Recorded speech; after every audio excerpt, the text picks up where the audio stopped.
Hello everyone, welcome to Potes. Now this is probably one of the most spectacular places that I've ever seen. I'm just leaving the park now. I'm actually going to take you into Potes, the town first, and then I'll show you the, depending on how much time I spend in the town, I'll try and show you the park up a little bit later on, but let me just give you a quick glance around. So this is the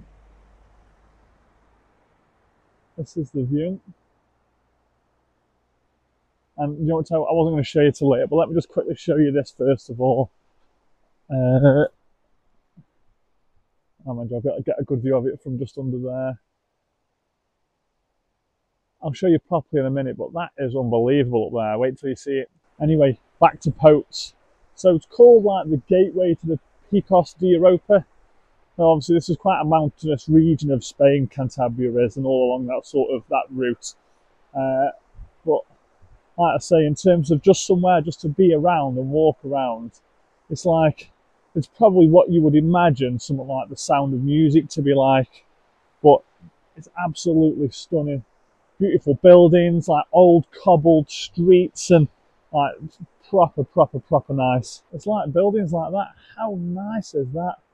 And a nice little balcony there.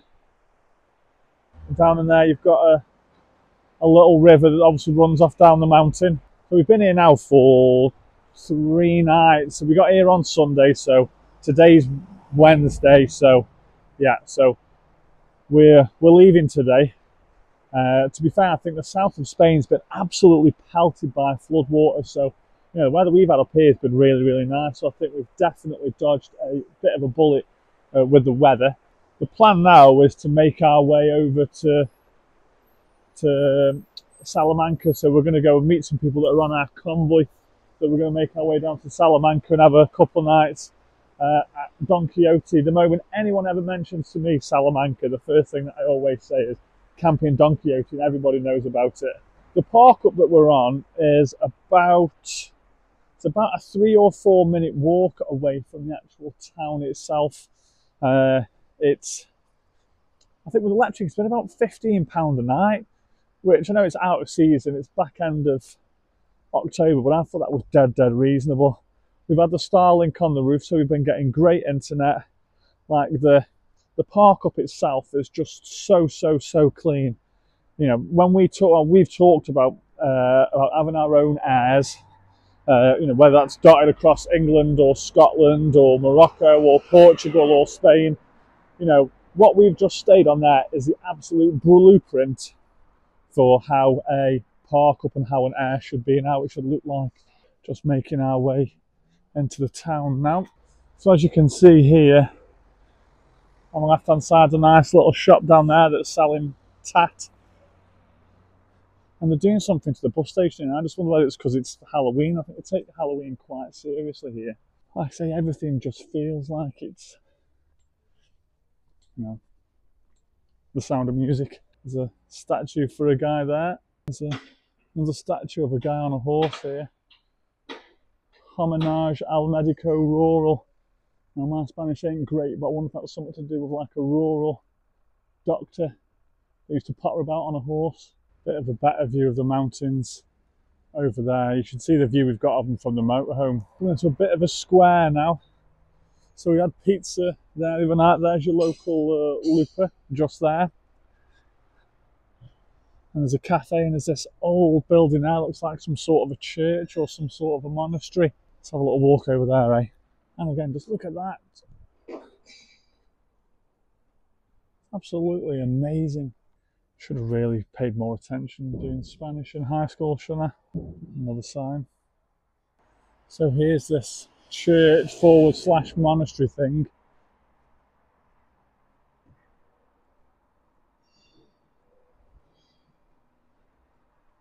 It's gorgeous, isn't it? Just coming up to a nice bridge now. It's another little square, another statue down there. Just love these old style Spanish buildings. If we had £1 for every time we're going to see one of those now, one of these little cobbled alleyways, we'd be millionaires. And this is on the bridge now. There's obviously another little bridge down there, but either side of the river is sort of surrounded by these restaurants with these tables sitting outside. Just going to show you the other side of the bridge now. Look at this.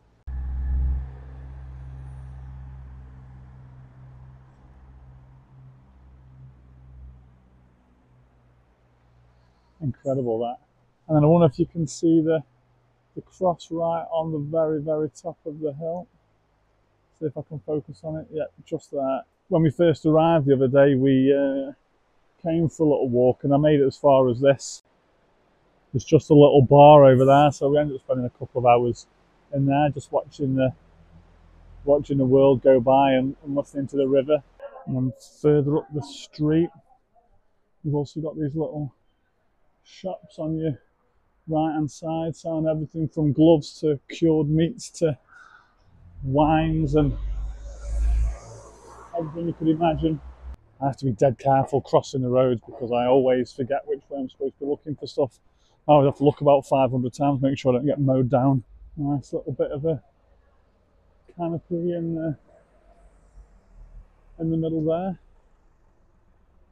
along with the Instagrammable I Heart Potes. And they've also got another one here, which is a Love Pote sign.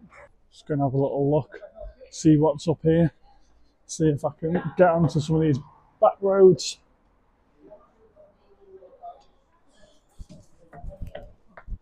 And if this is a dead end. As you can see, everything's these old cobbled streets.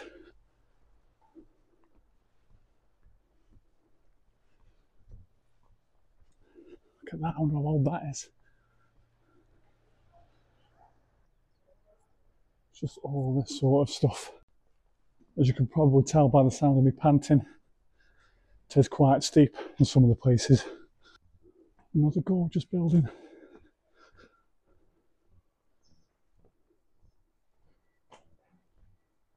This must be where somebody lives.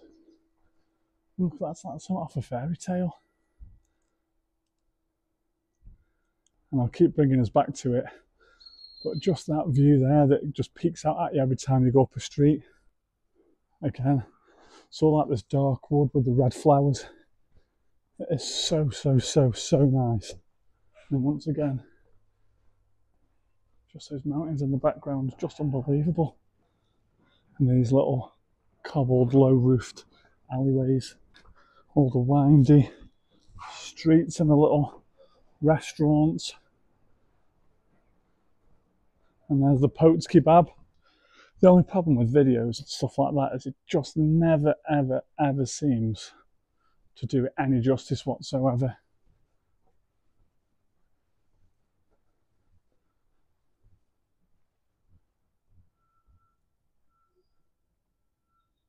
I wonder if we can go this way.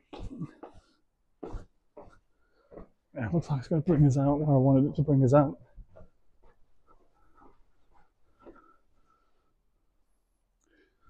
Goodness, a lot of cobwebs on them doors. And there's the bar that we spent a couple of hours at the other day. This means that we should be coming down by the river now and make our way down to the water. Make sure I don't slip or slide or whatever in case it's a bit wet.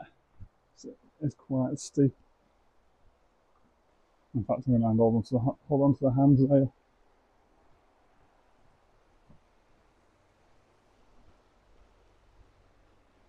So that's where we were, the bar. And then this is the river that's at the bottom. Nice old bridge. And we'll have a little walk over to these other bridges as well. That water's cold. As you can see, another bridge. And then there's another bridge.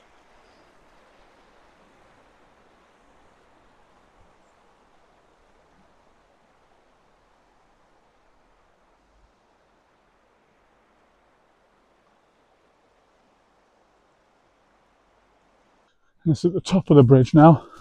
We'll have a little look down. So we were just down there before. This is at the other side. Looking around. So, so, so pretty.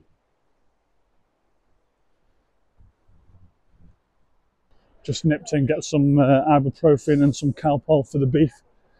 Got a bit of a cold or something. I think it's just because of changing temperatures or whatever from back home and being here and being on the boat and all that. So just once again, just for the avoidance of doubt, look at that.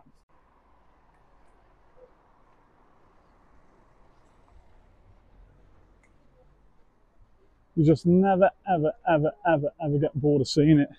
And sometimes you forget it's there. And then you walk out and you see it again, you're like, oh my God, I can't believe that's real. A lot of people ask us why I'm obsessed with getting that Plymouth to Santander ferry and why I don't like driving through France. For us, it costs the same to get the boat to Santander than it does to get through France and to get to Santander if we were driving. And I've just always found France to be quite an expensive place. It's just never really been our sort of cup of tea or our thing that I particularly ended up enjoying too much. And especially with the Plymouth ferry being 8 hours shorter than the Portsmouth one, it's just a no-brainer for someone that doesn't like being on the boat. And there's the start of the park up and there's the back of our rig. Right, now I'm back. I'm going to give you a little bit of a guided tour of our park up. And it's the best view from a park up that you'll ever, ever, ever see, ever. So here we go. This is the park up. Bit of a steep ramp to get in, but I just parked at the bottom whilst Mum put the code in. And then you've got double spots on the side here, looking out, and then you've got individual ones on the side there, which are pointing up. But you've got your black waste there, grey waste here. And it's on different levels. That's what I mean, it's just dead simple, dead nice. And there's our motorhome. And I'm going to talk to you about the best view from a park up. Wait till you see this.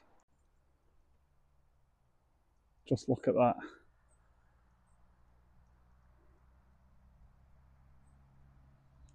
Tell me a park up that is better than that.